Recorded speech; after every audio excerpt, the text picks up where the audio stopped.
Hello, once again I welcome you, class 12 students. Today I will talk about democratization in Bangladesh and Nepal. First I will talk about Bangladesh. As we all know that the Bangladesh was part of Pakistan from 1947 to 1971, and the people of Bangladesh or the East Pakistan, they resented against the domination of the West Pakistan, and so we can say that the Bangladesh was formed or established with the democratic institution as its core, because they were seeking the democratization, because they their movement was against the loss of democracy practice or fail of democratic process with the people of East Pakistani. So when it was came into being, how the democratic suffer from the up and down in the Bangladesh. The Bangladesh first leaders come from the Awami League. As here I want to mention that during the election of 1970, when it was part of Pakistan, the leader of Awami League, Mujibur Rahman, won the popular election. But the West Pakistan was not allowed him to retain in the power. So that's why problem arise in the Pakistan, and later the Bangladesh was uh, come out from the Pakistan and become a new nation.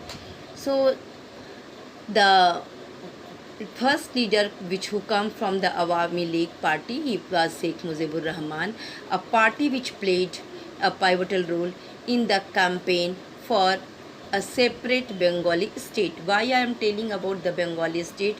Because the in the East Pakistan, most of them, they were Muslim, but they were Bengali speaking people, and in West Pakistan the Muslim were Urdu speaking.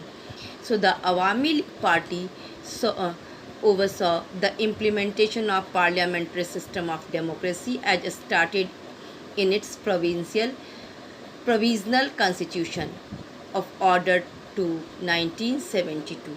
Soon after the 1972 constitution was passed by the Constituent Assembly on 4th November 1972.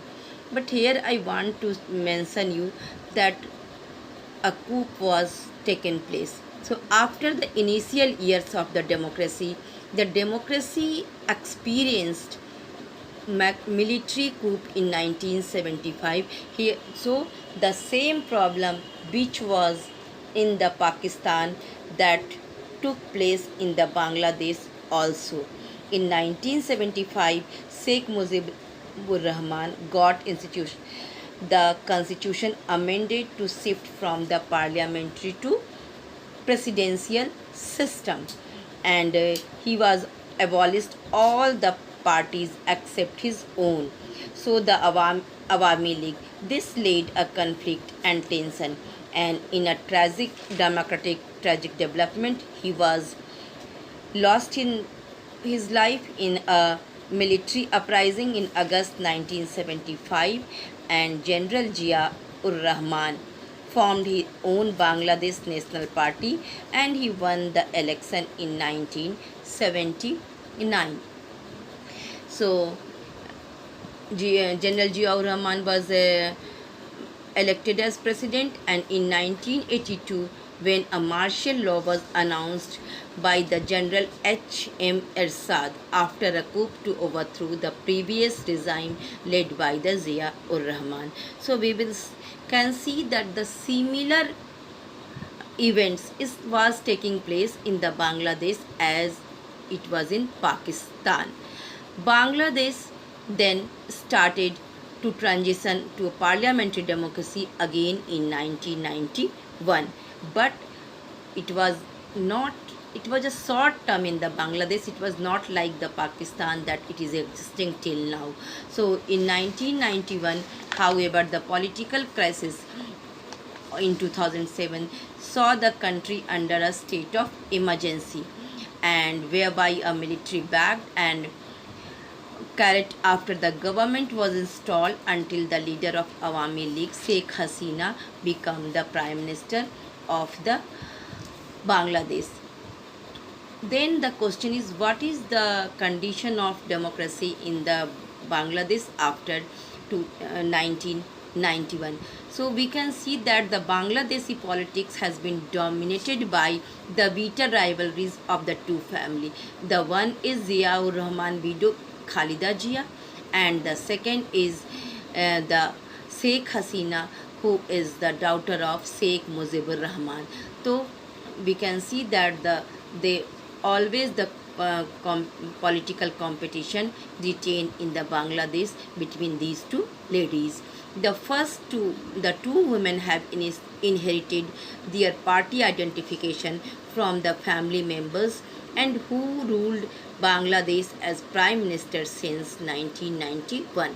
There have been a lot of debate regarding the effect of political dynasty have no on the political and economic status of the Bangladesh, but despite the negative reaction of the population toward the political dynasty, the association between dynasty activities and corruption, there are no law that restrict the presence of the political dynasties in Bangladesh, and Bangladesh is still developing with these two dynasty, and we can see that many problem is also taking place there, like it is also becoming a hub of the political terrorist and all. But here we have to no need to go in very depth. We have to see only the democratization in the Bangladesh. So I want to share you that these two dynasty is dominating the rule in the Bangladesh. Now we will talk about the condition of democracy in Nepal. So as we know that the Nepal was a Hindu Rashtra, and it is known as a Hindu nation, and it was a Hindu kingdom, and it was changed into a constitutional monarchy for many years. And here I want to say that this is why India had a very good relation also with the Nepal. As you can see now these days that India and Nepal are suffering with lots of tension. But in spite of it, I want to share that in its initial days, Nepal and India had a very good relation, and the in deterioration of this relation is also many cause, like the interference of outside powers and many other region take place. So what is the condition of democracy in Nepal? So I want to describe. So struggle against monarchy in Nepal, and Nepal has been recently the only Hindu kingdom in the world. But in 2006, many problems started to take place there. In the wake of a strong democracy movement, the king accepted demand of a new democratic constitution in 1990, because initially when Nepal started aspiration of democracy, king overlooked. But when king saw that there is a great aspiration for democracy, the king accepted that he is going a democratic constitution in 1990. There was a conflict among the Democrats, Maoist and monarchist forces. Here I want to say that in Pakistan, triangular competition. One group was who were pro-democracy, second group was Maoist, and third the monarchist forces, which led abolition of parliament and dismiss of government in 2002 by the king. Again in 2006, after a pro-democratic movement, the king was forced to restore the House of Representatives. Election of Nepali Constituent Assembly were held in 2008. The Constituent Assembly was to serve as national legislature also until a new constitution enacted.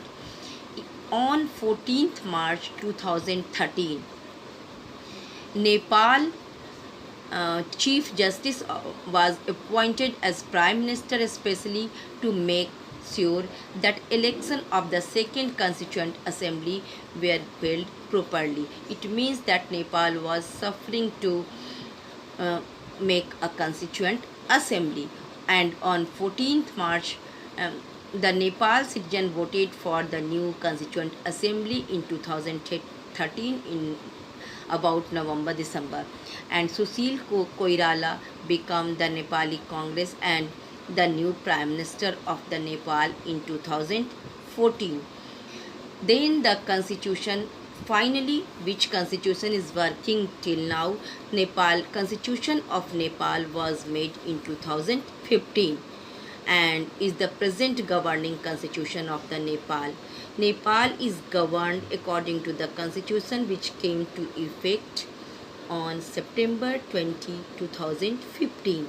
So here I want to tell you that the process of making of the constitution, which was started from 2006-8 only, it was completed in 2015, and the constitution of Nepal um, came into effect in 2015, replacing the interim constitution of 2007. The constitution of Nepal is divided into 35 parts, 308 articles and 9 schedules.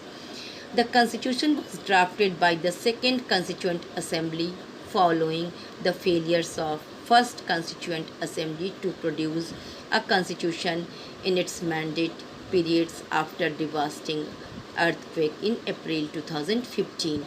The constitution was parties which refrained from the voting process. Its institution were put place in the 2008, 10 and 2018 through a series of indirect and direct and indirect election in all governing levels. So here I can see that the constitution making process of the Nepal was completed, and elected government is working in the Nepal. But here I want to mention that Nepal and the politics of Nepal is today very much dominated by the outside powers like China, and that's why the relation between India and Pakistan is also that China is trying to disturb the relation between India and um, Nepal, and we saw that there was some problems of the in the map of Nepal which show the lands of India in its map. So although in spite of all these problems, still the relation between India and Nepal is going in a right way, and both the governments and its executives are talking, but there is no such problem is occurring which is apprehended by the China. So after all, democracy building in Nepal has taken place. We have to see that it should go smoothly and correctly. So that's all for today, and then we will talk about. Thank you.